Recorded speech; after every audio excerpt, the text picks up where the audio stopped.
بسم الله الرحمن الرحیم. زمونږ د فزیک دوهمه برخه ته ښه راغلاست. په دې برخه کې چې کوم موضوعګانې موږ لولو هغه لاندې موضوعګان دي چې دغه موضوعګانې زمونږ د فزیک په نننۍ برخه کې شامل دي. شامل موضوعګانې د ویکتور تعریف چې موږ نن زده کوو. ویکتور څه دی او تعریف یې. د ویکتور شکلي نمایش ویکتور په کومه بڼه ښودل کیږي. د ویکتور ډولونه ویکتور کوم ډولونه لري. دا هغه موضوعګان دي چې موږ نن لولو. لومړی راځو د ویکتور تعریف ته. ویکتور جهت لرونکي مستقیم خط ته ویکتور ویل کیږي. یعنی هغه خط چې یو جهت ولري هغې ته ویکتور ویل کیږي.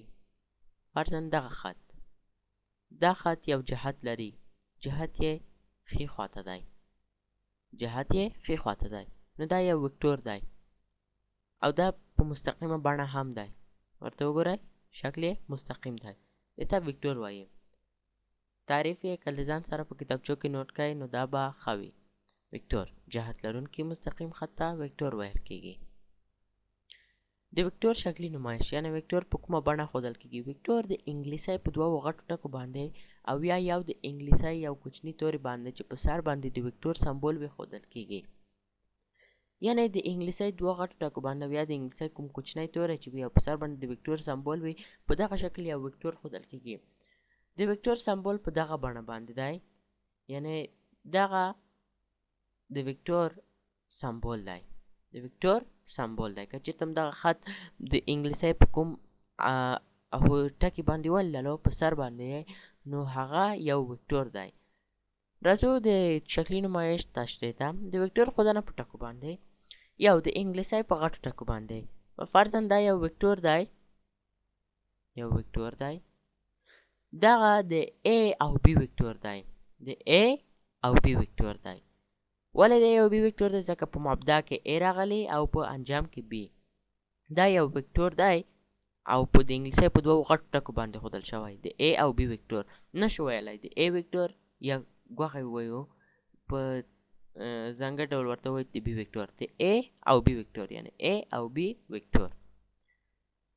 دویم د انګلیسي په کوچني توري باندې، د انګلیسي په کوچني توري باندې څنګه ښودل کیږي.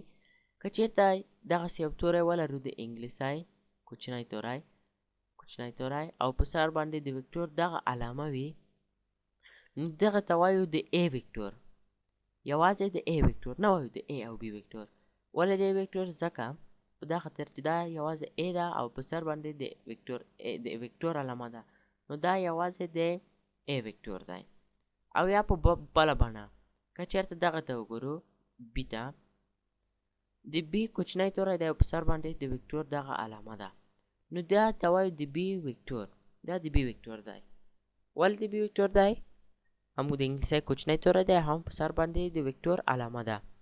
یعنی د ویکتور A یعنی دا د A ویکتور او ویکتور B دا هم د B ویکتور. د ویکتور ډولونه یعنی ویکتور په کوم شکل او یا بڼه دی.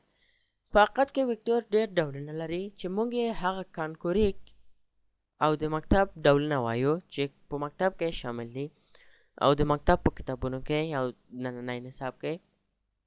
لومړی برخه یا اوله برخه موازي ویکتورونه، دویمه برخه مساوي ویکتورونه، دریمه برخه متضاد ویکتورونه، څلورمه برخه مختلف ویکتورونه، پنځم صفري ویکتور، شپږم متقاطع ویکتور، اووم واحد ویکتور او اتم هم منفي ویکتور. یوه خبره بله هم چې موږ باید په یاد ولرو هغه دا ده چې که چیرې موږ دغه رقم یو ویکتور ولرو یا هم وبښئ مخکیني سلاید ته ځو په بخښنې سره. که چیرې موږ دغه رقم یو ویکتور ولرو نو دغه خواته